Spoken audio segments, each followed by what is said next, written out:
Bismillahirrahmanirrahim, alhamdulillah, wa salatu wa salamu ala rasulillah. So brothers and sisters, I mentioned in a previous video how I used to study the Israeli-Palestinian conflict very intensely, especially when I was in university and thereafter.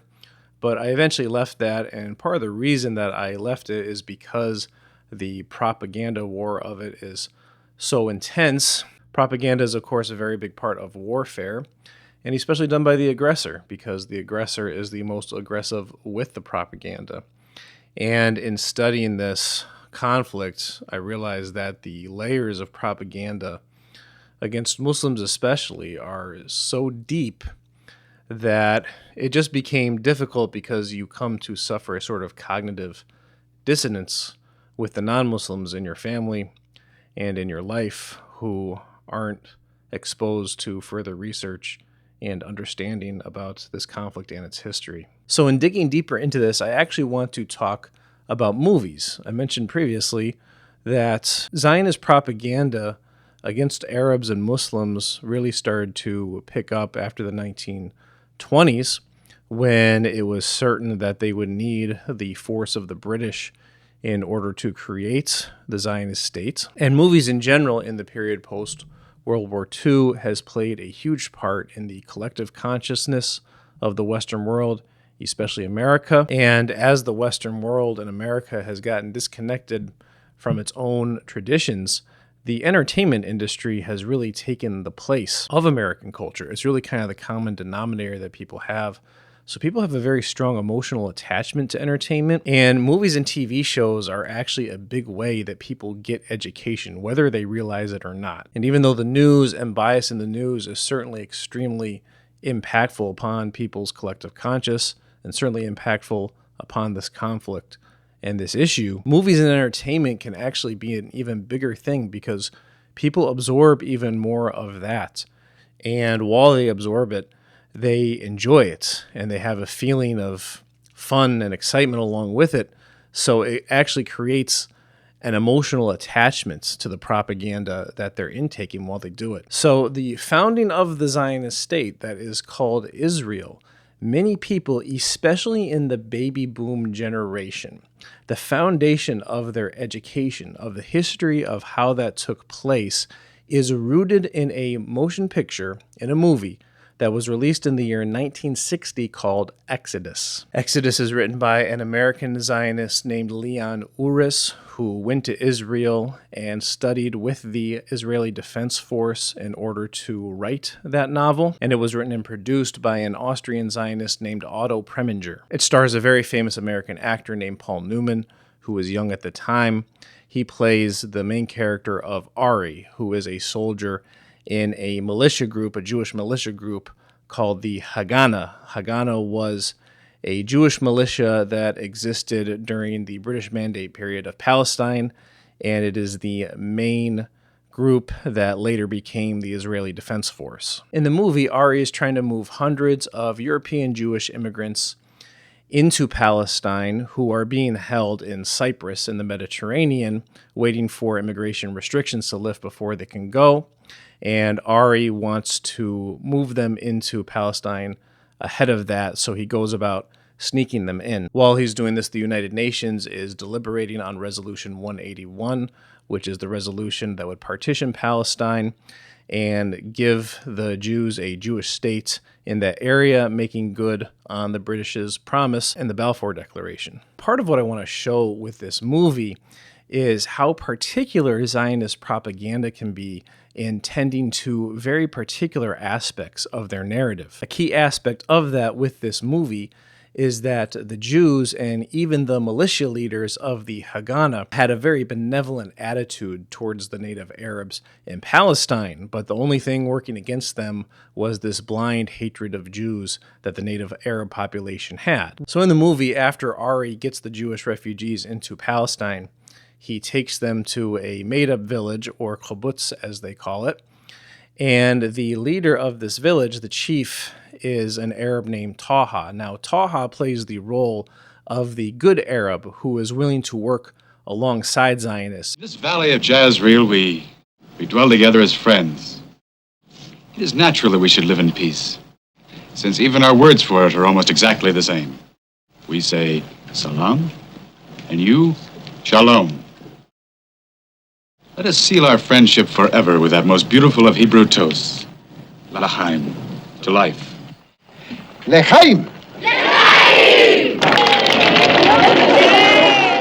And after Resolution 181 is passed, giving the Jews a state in Palestine, Ari, as the leader of this militia that would become the Israeli Defense Force, is presented as being wholly benevolent to the Arabs. Now we'll be equal citizens in the free state of Israel. The resolution guarantees it. But the passing of the UN resolution puts Taha in a very difficult position because it turns out that there is a German Nazi commander there who tells him that he has to work alongside and open his village up to another group of Palestinians led by Amin al-Husseini, who is a real historical figure, and he has to open it up to them so that they can exterminate all the Jews there, just like the Germans tried to do in Europe.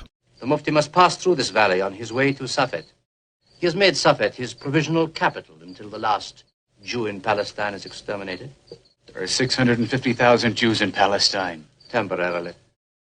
The Grand Mufti was our guest in Berlin during the war. Since I and my group of friends are now his guests, we have placed our experience in handling Jews entirely at his disposal. I have 80 Arab stormtroopers in my command. You will supply 300 men by tomorrow at midnight to join them. We will give you the arms. So feeling bad about the situation, Taha goes back to Ari and tells him that him and his people all need to leave, otherwise they're going to be massacred. If the children aren't out of this valley in 24 hours, they will be butchered like sheep. The Mufti's men are in the house. Tell me, if they're planning an attack on Gandapna, tell me. Haven't I told you enough already? Do you want me to dishonor myself completely? And even though he feels bad about it, there is nothing that he can do because of who he is. I cannot do it, Ari. Today, more than ever before, I realize that I am a Muslim. I cannot go against my own people. I cannot kill another Arab. If you were ever my friend, prove it now by leaving this house. So the next morning, when the Haganah troops go out to defend themselves against the incoming Arabs, the climax of the movie takes place where Ari ends up finding his friend Taha hung by a rope, having been killed by Amin al-Husseini with the Star of David carved into his chest, and of course, just for good measure, a swastika painted in blood on a nearby wall.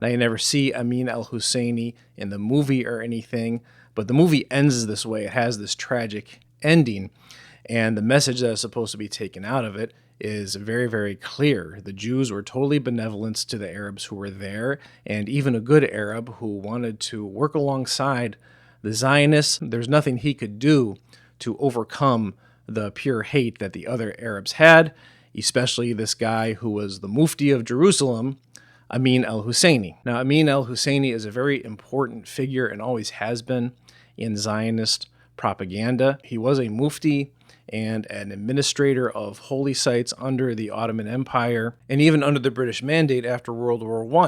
In 1920, the British actually arrested Amin al-Husseini, and they were going to put him in prison for 10 years for resisting Jewish immigration at that time. But for some reason, they decided to not put him in prison, and instead they appointed him as the Mufti and the administrator of holy sites under the British Mandate as well.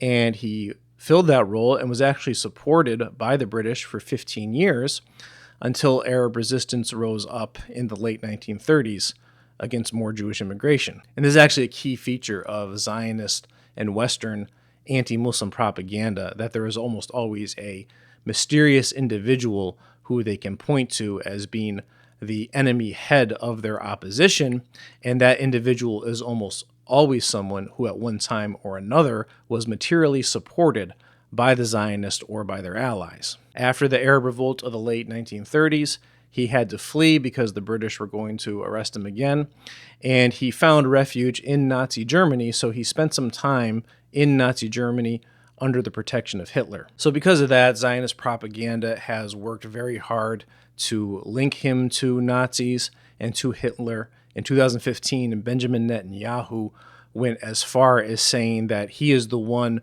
who inspired upon Hitler to exterminate the Jews. Hitler didn't want to exterminate the Jews at the time. He wanted to expel the Jews. And Haj Amin al-Husseini went to Hitler and said, if you expel them, they'll all come here. So what should I do with them? He asked. He said, burn them. That claim was roundly refuted and has always been roundly refuted.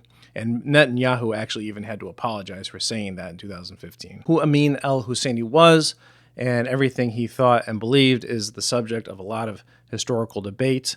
And defending him or condemning him isn't really the subject of this video. But you see in this movie in 1960, the portrayal of him is very, very clear. He is a ruthless savage who is willing to kill a fellow Arab, a fellow Palestinian, just for associating with a Jew or with a member of the Haganah, of the Israeli Defense Force. Now, this is where I want to key in on a very particular aspect that you see over and over again in Zionist propaganda. Now, of course, it's pretty easy to refute that the Haganah were not very benevolent to local Arabs. That is a whole thing that can be gone into.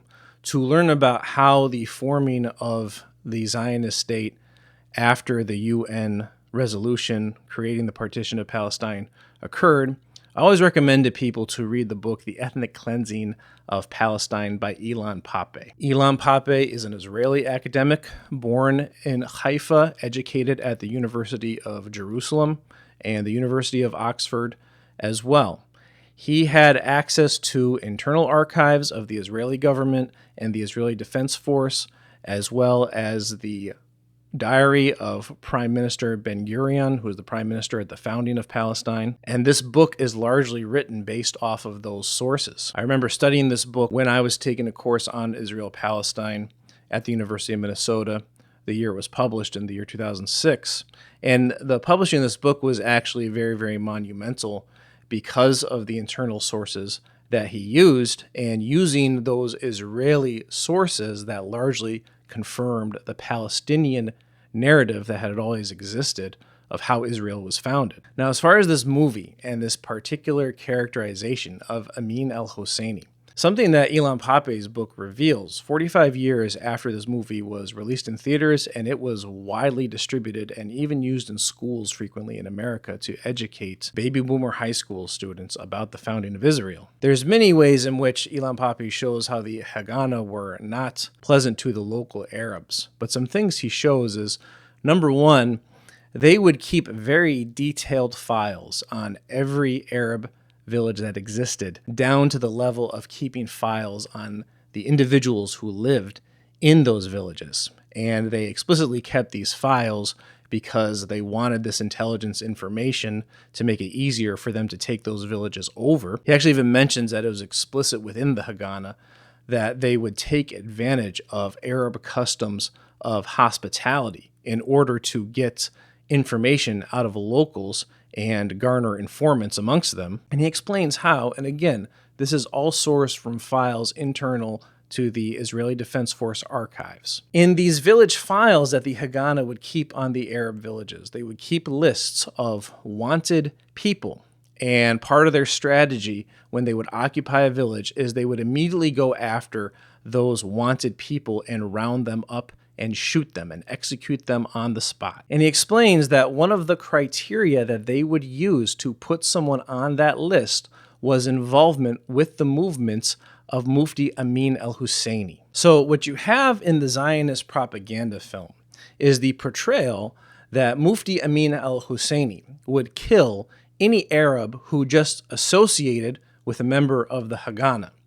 But the reality was that the Haganah would murder any Arab who just associated with Mufti Amin al-Husseini. This is called projection, meaning projecting onto another exactly what one manifests themselves. It is a whole psychological theory, and it is also a propaganda tactic that you see at play here. And this is still used today, and it is a pattern that you see all the time with Zionist propaganda, that they accused the victims of their actions of doing the actions that they manifest themselves. This is why, since I studied the Israeli-Palestinian conflict long ago, and certainly since reading Ilan Pappé's book, amongst others, and I recommend everyone to read that book, that I simply cannot trust and do not trust any information that comes out of the Israeli government, and especially that comes out of the Israeli Defense Force, because there is a long-held, deep-rooted practice of this type of dishonesty